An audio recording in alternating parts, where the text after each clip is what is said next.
안녕하세요. 커피앤톡입니다. 오늘도 와주셔서 감사드리고요. 바로 사연 읽어보겠습니다.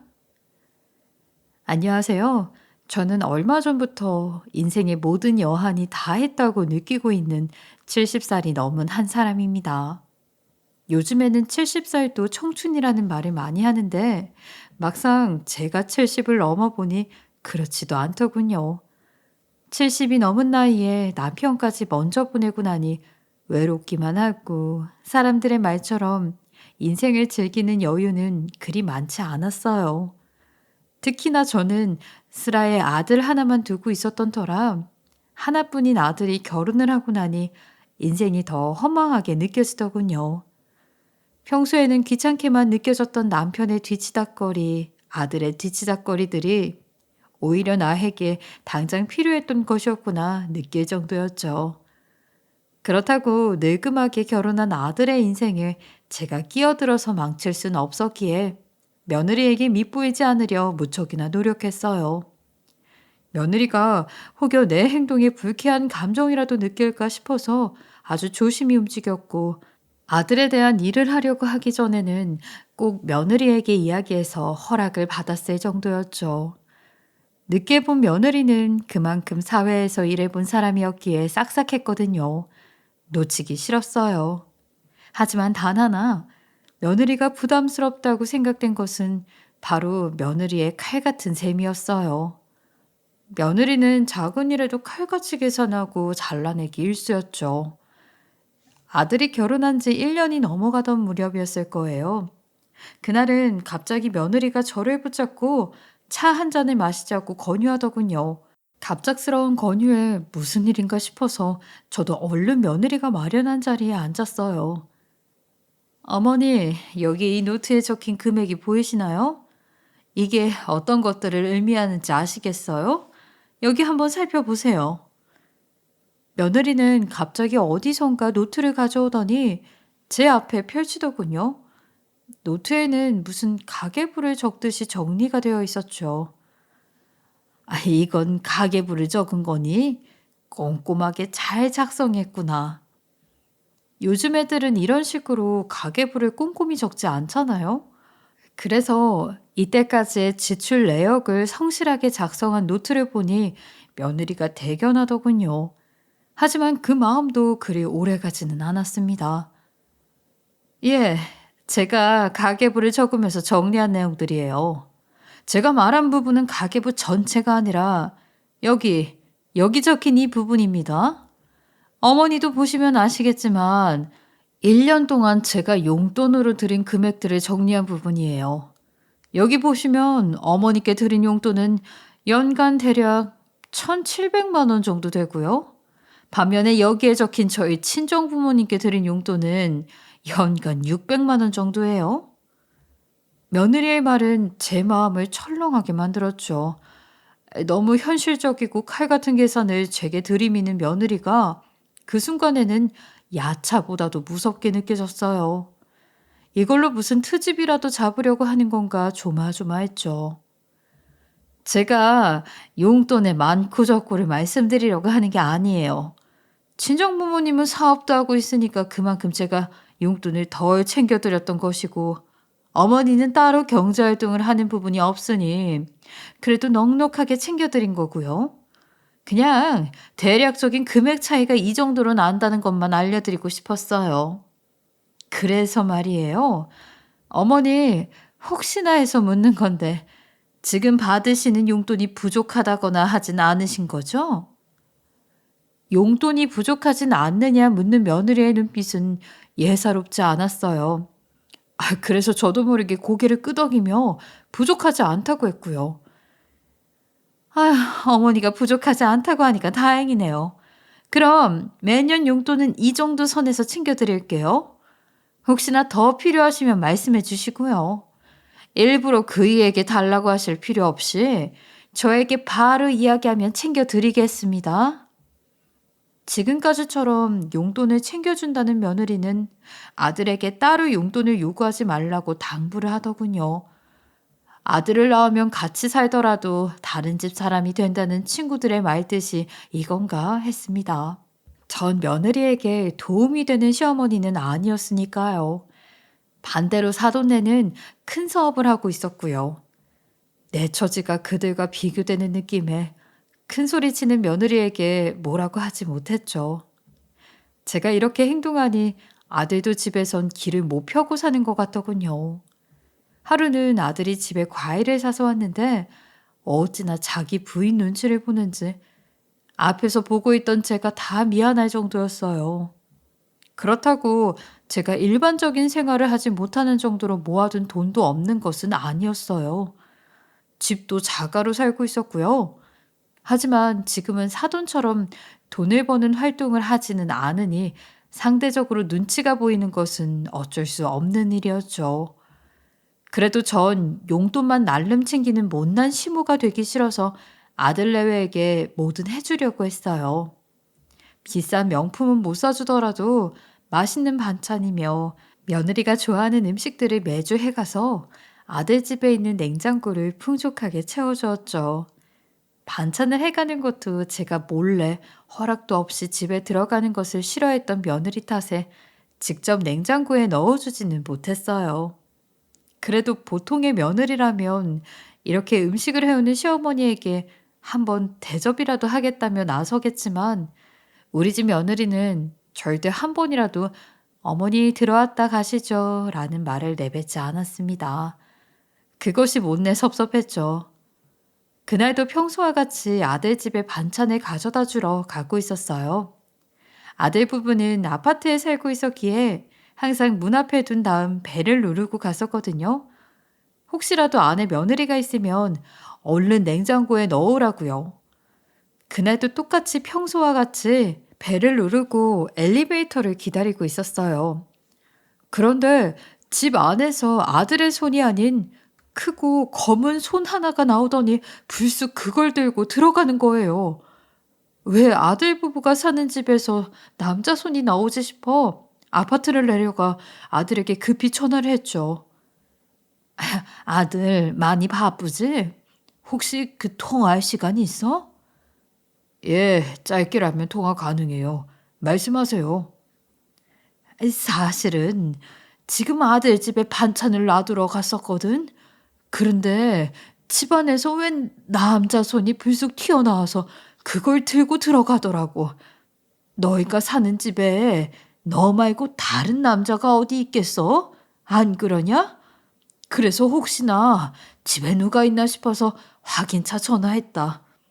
네가 모르는 사람이면 지금이라도 당장 경찰에 신고해야지. 혹시나 도둑이면 어떻게 하려고. 아들은 집에 수상한 남자가 있다는 제 말에도 흥분하지 않고 답하더군요. 아, 엄마가 와이프 친척 형님 보셨구나. 그 남자 수상한 사람 아니라 와이프 쪽 친척 형님이에요. 한 2달 전부터 우리 집에서 같이 살고 있어요. 그동안 한 번도 못 보셨어요? 오며 가며 인사라도 한 번 했을 거라고 생각했는데 나중에 시간 나면 이참에 한 번 만나서 식사라도 해요. 아들의 입에서 나온 것은 황당한 말이었죠. 그 남자는 다른 누구도 아닌 며느리의 친척 오빠라는 사람이었다는 겁니다. 형님이 서울에서 직장을 구했거든요. 그런데 직장에서는 당장 출근하라고 그러지 집은 당장 구하기 힘들지. 그래서 우리 집에서 잠시 있기로 했어요. 요즘에 집 구하는 게 엄청 힘들잖아요. 와이프랑 함께 평일에도 시간 내서 집을 알아보는 것 같은데 괜찮은 집이 없던가 보더라고요. 그래서 제가 집 구할 때까지만이라도 편하게 내 집이라고 생각하라고 했어요. 아이, 가족 좋다는 게 뭐예요? 이럴 때 서로 돕고 하는 거지 뭐. 저는 그래도 남자 형제가 며느리와 한 집에 있다는 사실이 찝찝했지만 아들이 자기를 믿으라며 큰 소리를 치기에 그냥 아무 말도 안 하기로 했어요. 그리고 얼마 뒤 갑자기 아들이 집으로 찾아왔어요. 아니, 네가 여기는 어쩐 일이야? 집에 무슨 일이라도 있어? 이 시간에 여기 있으면 어떡해? 며느리에겐 전화는 한 거니? 갈짓자로 걸으며 집으로 들어오는 아들의 모습에 무슨 일이 생겨도 단단히 생겼구나 싶었죠. 아들은 술을 먹더라도 절대 취할 정도로 마시는 사람이 아니거든요. 그런데 그날은 이상하게 술에 한껏 취해서 제 집에 찾아온 거예요. 엄마, 나 이렇게 다 클 때까지 잘 키워줬는데 정말 미안해요. 내가 다 미안해. 내가 엄마를 볼 면목이 없어 정말. 왜 일이 이렇게 된 건지 모르겠어요. 미안해요. 미안해. 술에 취해서 미안하다는 말을 반복적으로 하던 아들은 끝내 울음을 터뜨리며 계속 저에게 미안하다고 하는 거예요. 아들의 태도가 이상하고 그런 아들을 보며 이상한 느낌을 받았지만 고개를 저으며 며느리에게 전화를 걸었죠. 아들이 이렇게 술에 취했다면 며느리에게 제대로 연락을 하지 않았을 것 같았거든요. 그런데 그날따라 이상하게 전화를 받은 며느리도 오열을 하는 거예요. 어머니, 어떡해요? 그 사람 너무 불쌍해서 어떡하면 좋아요. 그 사람 이렇게 가버리면 저는 이제 이 험한 세상을 어떻게 살아야 하죠? 저 두려워요, 어머니. 며느리가 울면서 말하는 내용은 이상했어요. 마치 우리 아들이 금방이라도 어디로 가버릴 것처럼 말을 했거든요. 얘야, 무슨 일이야? 아유, 우리 아들도 그렇고 너도 그렇고 왜 울기만 하고 얘기를 제대로 해주질 않아? 뭐가 어떻게 된 건지 이야기를 해줘야 뭘 해결을 하든지 말든지 할 것 아니냐. 우는 며느리를 다그치면서 물었죠. 며느리는 울먹거리며 이야기를 하더군요. 어머니, 그이가 지금 암이래요. 그것도 대장암 2기요. 얼마 전에 건강검진 받았잖아요. 그래서 오늘 검사 결과를 직접 와서 확인을 하래서 갔더니 대장암이라는 거예요. 조직검사도 했는데 결과가 좋지 않았나 봐요. 남편이 저보고는 밖에서 기다리라고 해서 저도 결과를 자세히는 못 들었어요. 저 이제 어떡하죠? 그이는 또 어떡하고요? 어머니, 그이 불쌍해서 어떡해요? 며느리의 입에서 나온 이야기는 정말 충격적이었죠. 제가 금이야 오기야 키워온 아들이 암이라니요. 요즘 암이 국민병이라는 말도 나오지만 막상 이렇게 아들이 암이라는 큰 병을 진단받고 돌아오니 너무나 충격적이었어요. 아들이 받았다던 그 암덩이를 차라리 나에게 주고 가라고 하늘에 빌고 싶은 심정이었으니까요. 하지만 저는 충격을 삼키기도 전에 마음을 다 잡아야만 했어요. 저보다 며느리가 더 아들의 암 소식에 큰 충격을 받은 듯 했거든요. 아들이 술에 절어서 들어온 그날 이후로 며느리의 행동은 이상했죠. 아들의 암 소식이 생각보다 큰 충격이었는지 하루 종일 침대에서 울고불고 하면서 꼼짝도 안 하는 거예요. 엄마, 와이프가 충격을 많이 받았나 봐요. 요즘은 침대에서 울고불고 하면서 방 밖으로 나오려고 하지도 않아요. 어떻게 하면 좋죠? 저도 병원에서 빨리 수술에 들어가자고 치료 시작해야 한다고 연락이 계속 오는데 이 사람 이렇게 놔두고 가면 제 마음 불편해서 있던 병도 더 할 것 같아요. 엄마가 좀 도와주세요.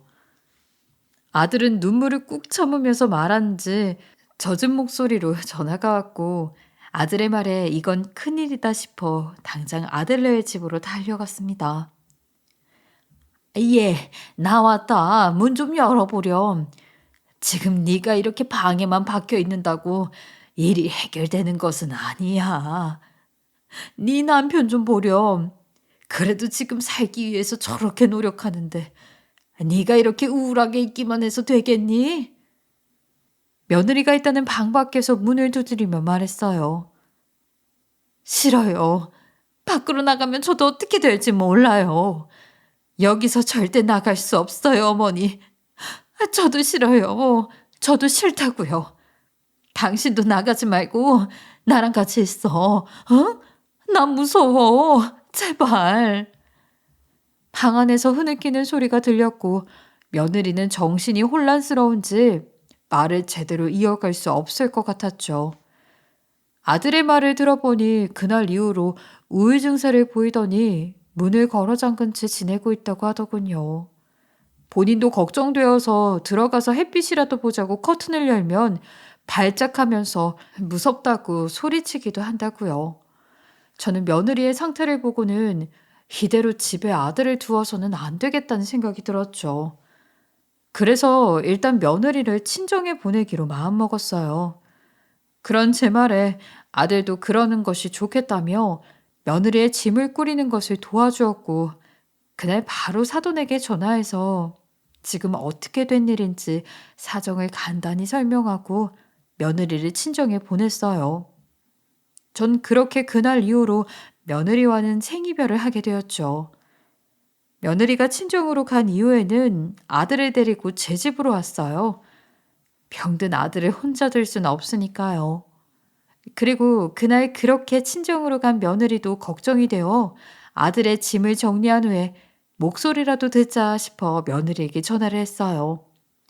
저도 사람인지라 사돈의 귀한 딸을 그렇게 만든 책임에 미안한 마음이 들기도 했고요. 며느리에게 전화하면서 사돈에게도 사과할 말을 건네야겠다고 생각했죠. 아, 여보세요? 아가, 이제 좀 괜찮아졌니? 전보다는 나아졌어? 우리가 그렇게 널 보낼 수밖에 없어서 미안하구나. 그래도 나는 이게 지금은 최선이라고 생각했다. 미안한 마음에 생각하던 말들이 순서 없이 튀어나왔고, 며느리도 이를 느꼈는지 오히려 저를 달래듯이 말하더군요. 어머님, 아니에요. 제가 너무 못난 모습을 보여드렸던 것 같아요. 저도 이제 많이 진정되었어요. 요즘에는 커튼도 열고 햇빛도 많이 보고 지내고 있어요. 아무래도 한적한 곳에서 지내다 보니 마음도 평화롭고요. 걱정하지 않으셔도 돼요. 그런데 수화기 너머로 초인종 소리가 들리는 게 아니겠어요? 우리 사돈댁은 시내에서 한참이나 들어가는 시골에 있기 때문에 초인종을 따로 두지는 않았거든요. 아, 아가, 방금 그게 무슨 소리야? 초인종 소리 아니니? 아이, 너 지금 어디 있니? 밖이야? 며느리는 제가 초인종 소리를 들었다고 하니 당황하면서 말했죠. 네? 방금 무슨 소리요? 아이, 방금 네 핸드폰 너머로 초인종 소리가 들렸다. 내 똑똑히 들었어. 지금 어디니? 네 상태가 그리 좋지 않은데 밖에 나온 거야? 제가 초인종 소리가 뭐냐고 몰아가며 묻자 며느리는 작게 한숨을 쉬면서 말하더군요. 사실은요, 제가 지금 잠시 살던 집에 올라왔거든요. 집이 비는 동안 친척 오빠가 집에 머물기로 했는데 필요한 물건들이 어디에 있는지 모르겠다고 해서요. 그래서 제가 간단하게라도 알려주려고 급히 올라왔어요. 저도 금방 알려주고 내려갈 거라서 어머니는 따로 찾아오지 않으셔도 돼요. 며느리가 갑자기 친척 오빠 때문에 집에 올라왔다며 하는 말이 수상하게 들렸죠. 처음에는 모른 척 하더니 급하게 말을 바꾼 거니까요. 그런 미심쩍은 며느리의 행동에 이건 뭔가 이상하다 의심이 생기기 시작했어요. 다음날 며느리가 집에 오지 않아도 된다고 했지만 저는 도둑고양이처럼 몰래 아들 내외의 집을 방문하기로 결심했죠. 아무래도 며느리가 하는 말에는 수상한 점이 많았거든요. 아무리 주인이 없는 집이라지만 갑자기 비어있는 집에 친척 오빠가 그대로 눌러 사는 게 영 찜찜했죠. 그렇게 도착한 집에서 비밀번호를 누르고 현관으로 들어가니 현관부터가 가관이었어요. 현관에는 정리가 안 된 신발들로 가득했죠. 그걸 보던 제 코에는 음식 썩은 내가 났고 그 음식을 따라 주방으로 가니 얼마나 버리지 않는 건지 곰팡이가 가득 피어있는 배달 음식물들이 싱크대에 잔뜩 쌓여 있더군요. 아무리 살라고 했다지만 남의 집을 이렇게 더럽게 쓰는 것이 이해가 가질 않아 며느리에게 한마디 해야겠다는 생각이 들었어요. 어차피 집에 들어온 김에 아들이 읽고 싶다고 했던 책이나 가져가자 싶어 서재로 들어선 순간 밖에서 현관문이 열리는 소리가 들리더군요. 저는 조용히 서재에 문을 닫고 안에서 기다리고 있었어요. 며느리는 분명 무기력 증세로 외출을 안 한 지 3개월이 넘었다고 했는데 갑자기 친정을 떠나 이렇게 집으로 온 것은 물론 외출까지 하고 온 모양이었어요. 며느리의 행보가 너무나 수상해 그대로 있던 와중에 밖에서 낄낄대며 웃는 며느리의 소리가 들렸어요. 분명 며느리는 저와 아들에게 병원에 가는 게 죽음의 문턱을 넘는 것보다 무섭다고 하면서 절대 우리와 같이 병원을 가지 않았거든요. 나중에 진단서라며 들고 온 종이에는 우울, 무기력증 등의 증세가 적힌 것과 신경 안정제를 처방받은 처방전이 있었고요. 그렇게 말한 며느리가 밖에서 웃는 소리가 들리니 이건 뭔가 잘못되어도 한참 잘못되었다는 생각이 들었죠. 그때였어요. 제 귀에 익숙한 남자의 목소리가 들린 것은 자기 오늘 어땠어? 나 좀 멋진 남자 같았나? 남자는 바로 며느리의 친척 오빠란 놈이었죠. 친정으로 내려간 며느리가 어떻게 지내는지 알기 위해서 며느리보다 더 많이 통화를 했던 놈이었으니까요. 두 사람의 목소리가 들리자 저는 조심스레 서재의 문을 열었고 그 사이로 둘의 행동을 지켜봤죠. 그런데 둘이서 낄낄대면서 안방까지 들어가는 거예요. 그렇게 섬뜩한 느낌은 처음이었습니다. 자기, 오늘 거기를 대체 어떻게 예약한 거야? 거기 예약하기 엄청 힘들다고 소문난 곳인데. 정말 능력도 좋으셔? 반면에 남편이란 놈은 그 자식은 이런 곳은 알지도 못하고 예약할 줄도 몰라. 같이 사느라 짜증나 죽는 줄 알았다니까. 참, 우리 시모한테 나 아프다고 이야기는 잘 해놓은 거지? 그 노인네가 의심은 안 해? 얼마 전에 전화 와서 초인종 소리가 들리네 마네 하면서 나 엄청 괴롭혔거든. 그 노인 아무런 의심도 안 하던데? 그냥 네가 아프니까 따로 연락하지 말라는 소리 찰떡같이 믿더라고. 네 남편도 그렇게 멍청한 놈은 난생 처음 봤다. 어떻게 그런 호구를 잡아서 결혼할 생각을 했대? 내 자기지만 정말 대단해. 둘은 저와 아들을 비웃으며 이야기를 하더군요. 참, 자기야, 조금만 기다려봐. 내 현금 인출기 얼른 쓰고 버릴게. 내가 자기 편하게 지내라고 얼마나 조심하는 줄 알아? 내 깡통 다 채운 다음에 뻥 차버려야지. 내 남편이란 놈은 바보거든. 그 집 사람들은 하나같이 멍청해. 살면서 그렇게 돈에 둔감한 사람들은 처음 봤다니까. 그러니까 이렇게 우리한테 뜯기고도 모르고 살지. 안 그래? 이제 얼마 안 남았어. 나 그동안 연기하느라 너무 힘들었다니까. 며느리의 말에 저는 밑도 끝도 없는 증오라는 감정을 처음 느껴보았죠. 세상 어떤 사람이 이 둘의 행동을 보고 화가 나지 않을 수 있겠어요? 특히나 아들과 결혼해서 자기 집이 사업을 한다며 큰 소리를 치던 며느리의 말에 화가 치밀어 올랐죠. 저런 애에게 내가 금쪽 같은 자식을 주고 고개를 숙여왔나 싶은 생각에 발끝까지 체온이 내려간 기분이 들었거든요. 게다가 이게 말이 됩니까? 남편을 앞에 두고서 친척 오빠라며 속여가며 대놓고 불륜을 저질렀다는 것이요. 아들은 힘들게 회사에 가서 돈을 벌고 돌아오는데 둘은 집에서 웃으면서 아들이 벌어온 피 같은 돈으로 유흥을 즐겼다니 도저히 이 둘을 용납할 수 없었죠. 그리고 이내 저는 가슴이 미어질 듯이 아팠어요. 지금은 몸도 성치 않은데 그래도 아내라고 믿으며 같이 살았던 여자가 이런 여자였다는 사실을 알면 가장 크게 상처 입을 내 자식을 생각하니까요. 그래서 더더욱 이 둘을 용서할 수 없었죠. 오늘 이 둘이 여기서 웃은 것, 우리 가족을 비웃은 일은 절대로 용서할 수 없다고. 오늘 일은 내가 그대로 눈물로 갚아주겠다고 다짐했어요. 전 안방으로 들어간 둘이 조용해지기를 기다렸다가 조용히 그 집을 빠져나왔어요. 그리고 집으로 가서 내 인생에 다시 없을 복수극 1회를 시작하기로 마음먹었죠.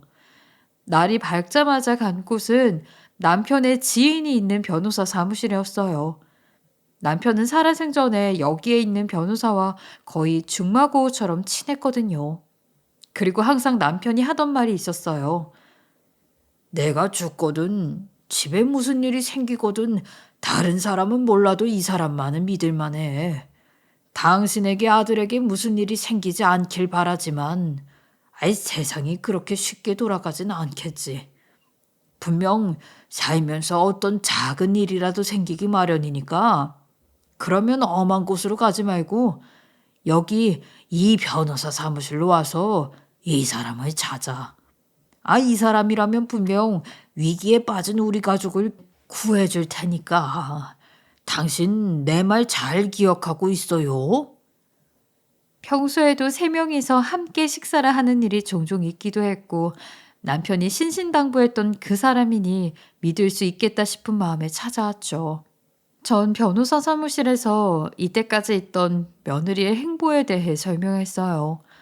그런데 변호사는 며느리에 대해 길게 설명을 하지 않아도 이미 다 알겠다는 표정으로 저를 바라보더군요.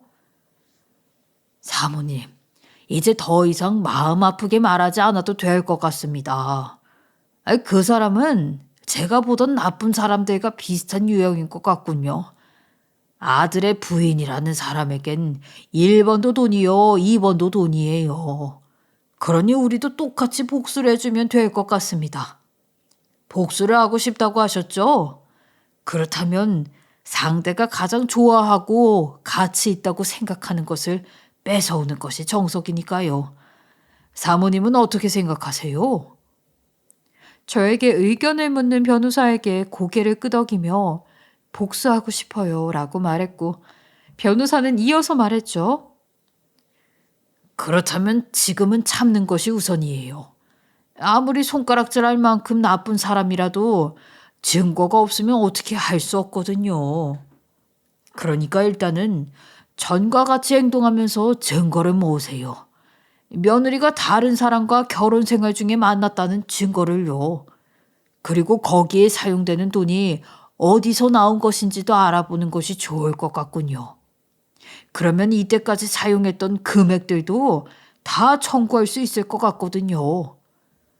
저는 변호사의 말에 끓어오르는 증오심을 억누르며 전과 다름없이 며느리를 대했어요. 그래야지 야금야금 썼던 우리 아들의 돈까지 전부 돌려받을 수 있다는 변호사의 조언 때문이라도요. 그리고 한 가지 꾀를 내었죠.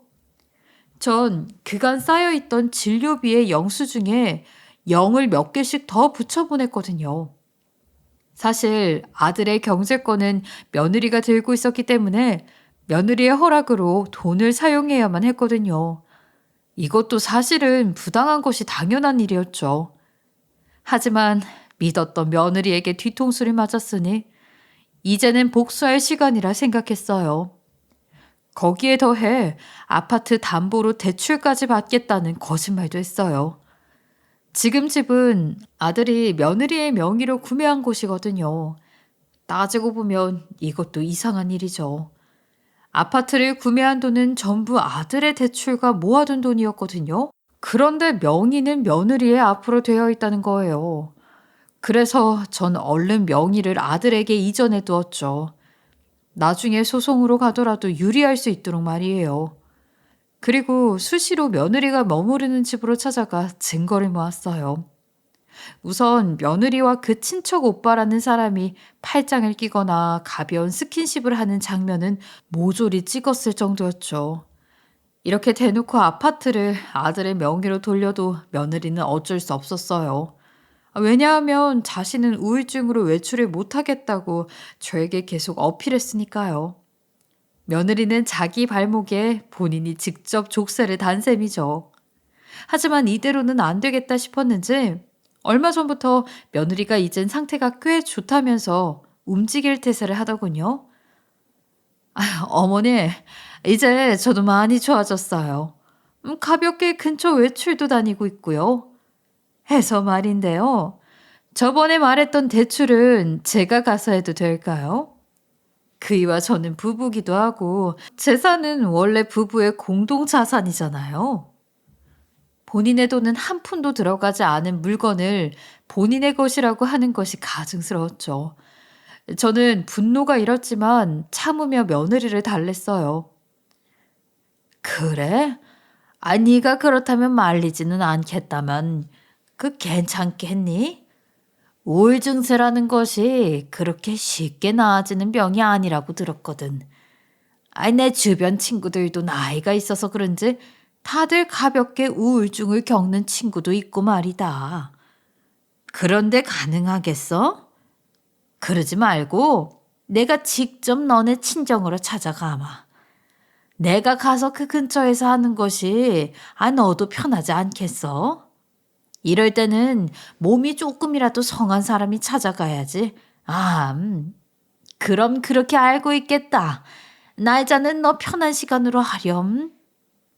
제가 평소보다 단호하게 이야기를 하자 며느리도 뭐라고 하지는 못하겠는지 알겠다고 답하고 끊더군요.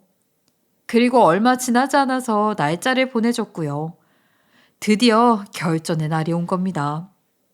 저는 며느리가 말한 날짜에 맞춰 사돈집으로 내려갈 채비를 했어요. 가는 길에는 변호사와 저, 그리고 다른 식구 8명과 함께 했죠. 우리는 도착하자마자 사돈 어른까지 한자리로 불러 모아 이야기를 시작했어요. 사돈 어른, 지금부터는 제 이야기를 잘 들어주셔야 할 겁니다.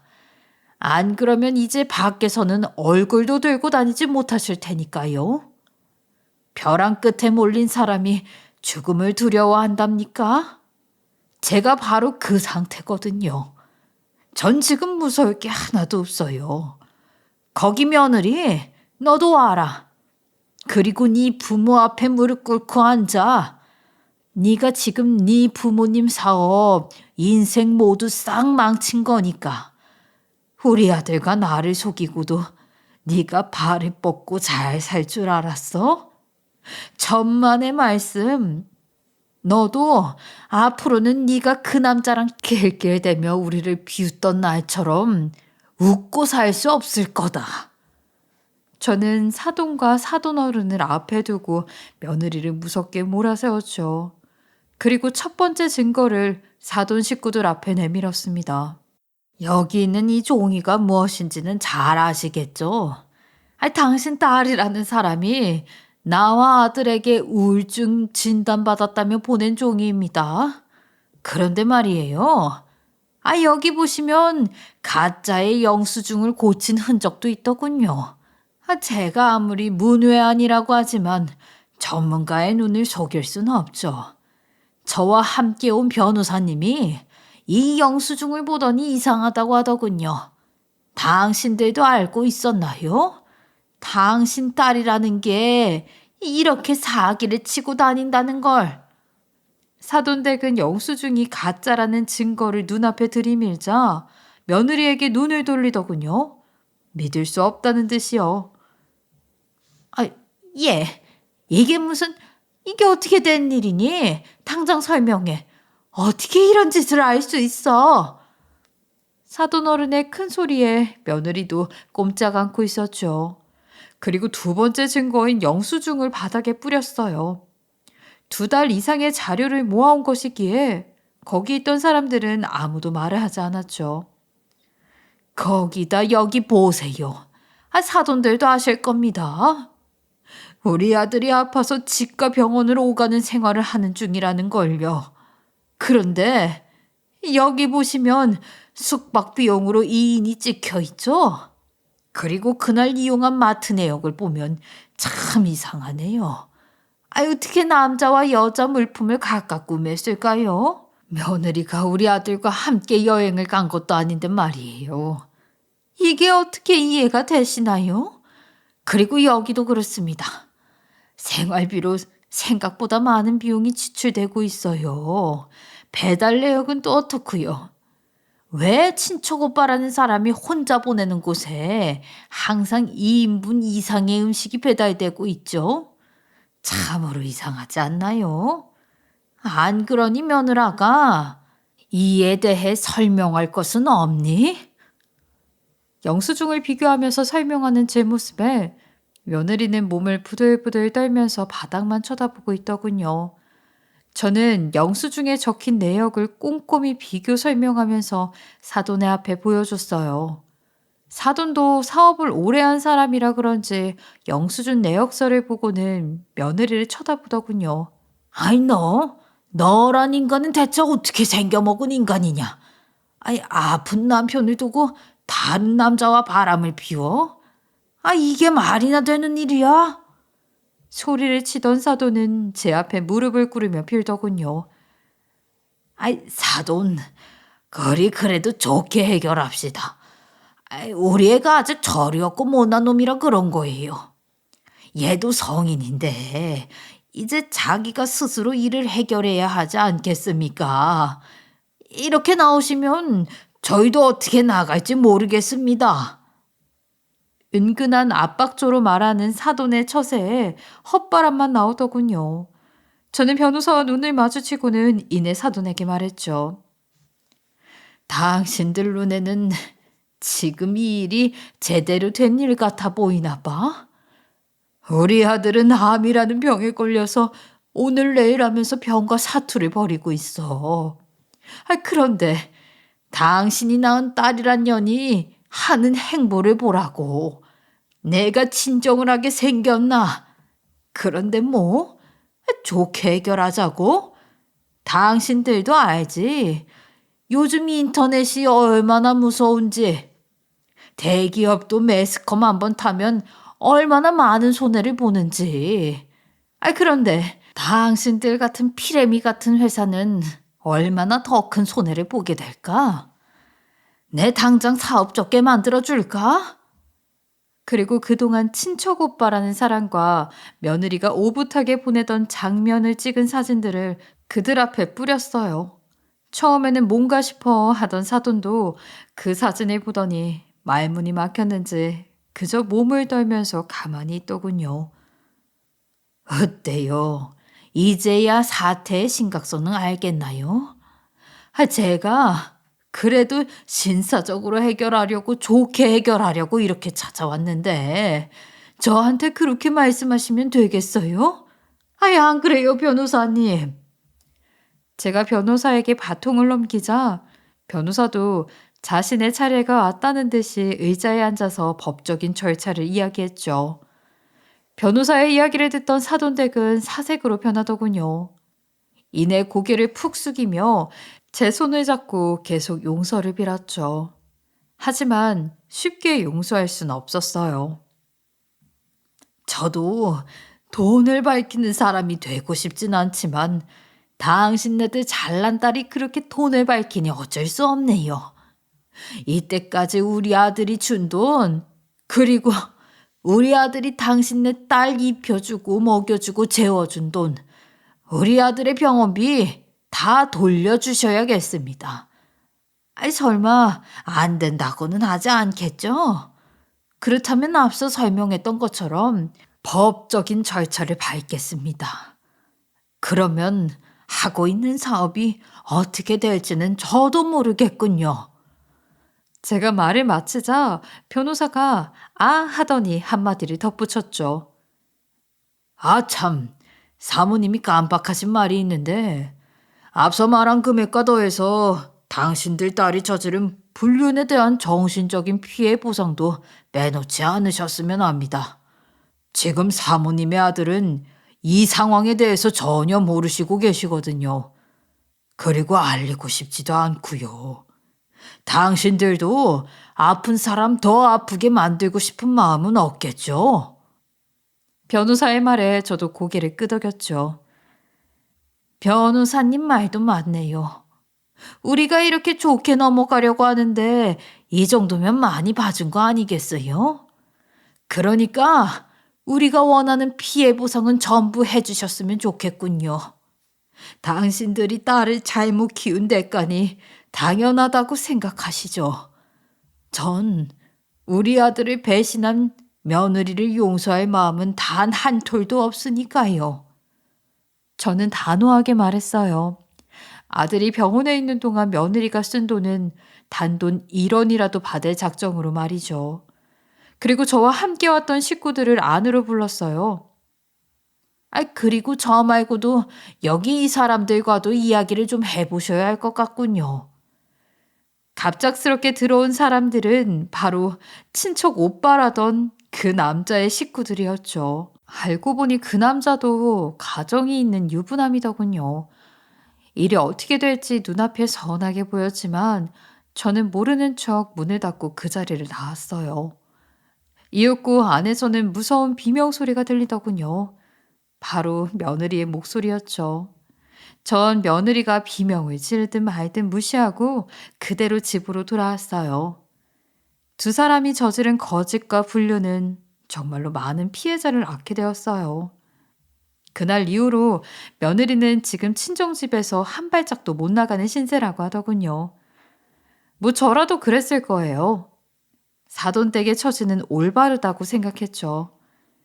며느리는 우리에게 했던 거짓말대로 집을 나갈 수 없는 신세가 되었고 앞으로도 전과 같이 웃으면서 지내기는 어려울 거예요.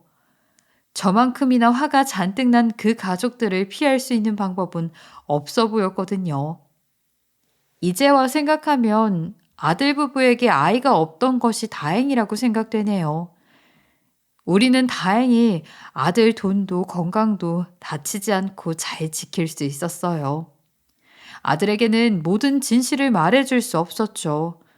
지금은 치료하는 중요한 시기인데 혹시나 싶었으니까요. 하지만 아들도 바보는 아니겠죠. 제가 간단하게 말했지만 자신도 어느 정도는 대충 느끼고 있었을 테니까요. 그 사람이 그렇게 나쁜 사람인 줄은 몰랐네요. 엄마가 속이 아주 많이 상했겠소. 우리 엄마 안 그래도 외로움도 많이 타는 사람인데 옆에 있던 사람이 그렇게 뒤통수를 쳤으니 제가 미안해요, 엄마. 지금은 힘들어도 열심히 치료받아서 얼른 건강해질게요. 그래야 우리 어머니를 다시 모시지 내가. 다행히도 아들은 전보다 더 강한 의지로 치료를 받는 중입니다. 다만 아들에게는 불륜에 대한 이야기는 전달하지 않았어요. 그냥 며느리가 우리에게 사기를 쳤다고만 했죠. 그래도 아들은 수긍하며 이혼 소송을 쉽게 받아들였어요. 어느 부모가 자식에게 아픔을 주고 싶겠어요? 지금의 상처는 제가 그대로 아들 대신 평생을 안고 갈 생각입니다. 제 긴 이야기 들어주시느라 모두 수고하셨어요. 세상에 별의별 일이 많다고 하지만 제게도 이런 사건이 생길 줄은 몰랐네요. 그래도 잘 해결되었으니 된 것 아니겠나요? 저처럼 큰일을 겪는 사람들도 모두 힘내서 이겨내시길 바라요. 지금까지 커피앤톡이었습니다. 오늘도 끝까지 함께 해주셔서 감사하고요. 다음 영상으로 또 찾아뵙겠습니다.